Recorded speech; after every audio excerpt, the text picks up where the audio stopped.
यहाँ ठाकुर जी वंशी बजा रहे हैं, और वंशी बजाने के लिए ठाकुर जी देखो कैसे टेढ़े मेढ़े हो जाते हैं, अपने पाम भी टेढ़े कर लेते हैं, कमर भी टेढ़ी कर लेते हैं, मुख भी टेढ़ा कर लेते हैं, और एक नहीं दो दो कर कमलों से वंशी बजाते हैं ठाकुर जी। 50 ग्राम की 40 ग्राम की वंशी को उठाने के लिए 2 कर लगाते हैं, टेढ़े मेढ़े हो जाते हैं। कोई भारी वस्तु उठाता है व्यक्ति तब उसका शरीर टेढ़ा होता है, लेकिन वंशी को धारण ठाकुर जी ऐसे करते हैं, और गिरिराज जी बिल्कुल ऐसे उठा लिए सीधे, एक ही उंगली के नख पे। क्या दिखाना चाहते हैं ठाकुर जी? बहुत श्री कृष्ण ने जो जो कहा है और जो जो किया है सबका अनुकरण किया कीजिए।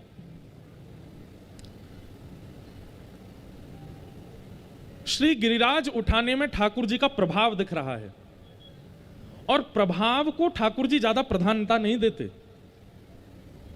श्री गोवर्धन धारण करने में ठाकुर जी का प्रभाव दिख रहा है। इतना विशाल 21 किलोमीटर लंबा चौड़ा पर्वत ठाकुर जी ने उठाया, तो उसको दिखाने के लिए ठाकुर जी ने प्रभाव नहीं, ठाकुर जी ने ज्यादा उसको विशेषता नहीं दी, सीधे एक नख की उंगली पर धारण करके ठाकुर जी सीधे खड़े हो गए।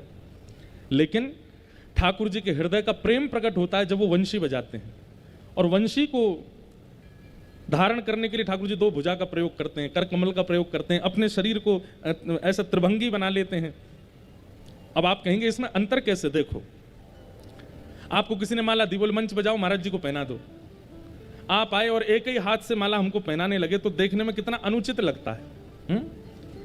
भाई महाराज जी के पास जा रहे हो, बड़े लोगों के पास जा रहे हो, कम से कम थोड़ा झुक करके जाओ, थोड़ा सम्मान से जाओ, थोड़ा 2 हाथों का प्रयोग करो, तब उनके कंठ में धारण कराओ। और कोई आवे एक ही हाथ लेकर के यहां से कान पे चढ़ावे, सिर के बाल वाल सब बिगाड़ के हाथ, तो हम भी कह रहे भैया या तो बढ़िया पहना ही मत। बात कह रहे हैं, बहुत ध्यान से सुनना। आप दीन कहां बनते हो? आपकी शरीर की आकृति झुक जाती है, दैन्यता प्रकट हो जाती है। आप एक प्रकार से 2 भुजाओं का प्रयोग करते हो, थोड़ा मंद मुस्काते हुए, नजर नीचे करते हुए। जहां बहुत सम्मान होता है, जहां बहुत प्रेम होता है, जहां पर बहुत आत्मनिवेदन होता है, वहां आप इस प्रकार की रूपरेखा से जाते हो। और आपके सामने कोई छोटा बालक आ जाए, कोई नन्हा सा बालक आवे, उसके लिए आप बहुसम्मान प्रयोग नहीं करोगे, उसको आप सहजता में माला उठाओगे, एक हाथ से पहना दोगे, एक हाथ से उठा लोगे, एक हाथ से खिला दोगे। जहां पर हमारा सम्मान की भावना होती है, जहां पर हमारा प्रेम का भाव होता है, जहां पर हमारा आत्मनिवेदन होता है, वहां हम बहुत सम्मान प्रकट करते हैं। और जहां हमारा व्यवहार सामान्य होता है, वहां हम सहज रहते हैं। ठाकुर जी को लगा कि गिरिराज जी उठाने से मेरा प्रभाव दिखेगा, एक ही उंगली पर उठा लिया, बिल्कुल झुके भी नहीं, सीधे खड़े हो गए ठाकुर जी। जबकि भारी वस्तु उठाने में व्यक्ति झुकता है, लेकिन ठाकुर जी का स्वभाव प्रस्तुत करने वाली वंशी को जब अधर पर धारण करते हैं तो 2 भुजाओं का प्रयोग करते हैं, अपने चरण कमलों को त्रिभंगी बना लेते हैं। क्यों? क्योंकि वंशी वो आकर्षण करती है प्रेमास्पदों का, वंशी आकर्षण करती है संत महापुरुषों का, वंशी आकर्षण करती है प्रेम लक्षणा भक्ति में युक्त गोपियों का। इसलिए उसको ठाकुर जी बहुत सम्मान से धारण करते हैं, गिरिराज जी ऐसे उठा लेते हैं।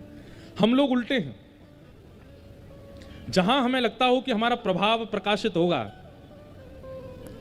वहां हम पूर्ण दीनता का अपना प्रदर्शन करते हैं। लेकिन जहां स्वभाव की बात आती है, वहां हम अत्यंत सरल और सहजता का प्रत्युत्तर देते हैं।